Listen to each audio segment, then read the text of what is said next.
Hey awesome people, I'm Ellie and this is App Chat and this is my review on the new 2012 iPad. So this is simply a smaller iPad. The new screen size is 7.9 inches diagonally in comparison to the other iPads at 9.7 inches, though the design of the new Mini has been slightly changed. The Mini now has a lightning connector to keep consistent with all the new Apple products. The back of the white Mini seems to have a slightly different silver color and the Apple logo is now shiny. The buttons are the same with the exception of the volume buttons being separated, and instead of the rounded edges it's now more rectangular, and to be honest it's very similar to the design of the new iPod Touch.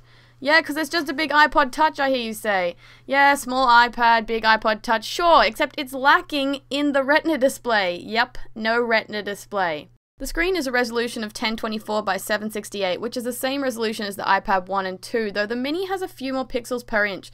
Now I'm not sure if I'm imagining it or not, but it must have made a difference because although the screen does look kind of pixely, it's not as terrible as I expected. Now the iPad Mini actually only has an A5 dual-core chip and 512 megabytes of RAM, so it's slower than the newer iPads, but it's not really noticeable. I had some lag on 1 or 2 games, but generally it can run high-intensity games with smooth graphics and it still looks great. Typing on the keyboard is much easier with the smaller size, though holding it in my hand is a little awkward. It's a lot lighter than the large iPad, but for my small hands I can barely hold it with only one hand.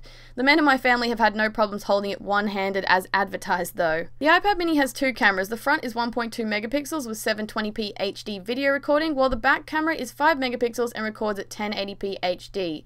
And these cameras are actually the same as in the new Retina display iPads. Lastly, the battery life is great as it keeps up with the advertised 10 hours.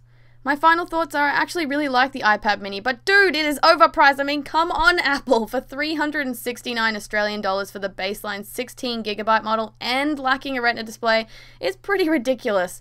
With Apple you do pay for the name though, but I will give them this, the build quality and aesthetics are always gorgeous and its aluminium and glass body looks great and feels durable. I think the Mini should really be at least $50 to $100 cheaper until they bring out the Retina display version though, which will of course happen in about 6 months. You may want to wait.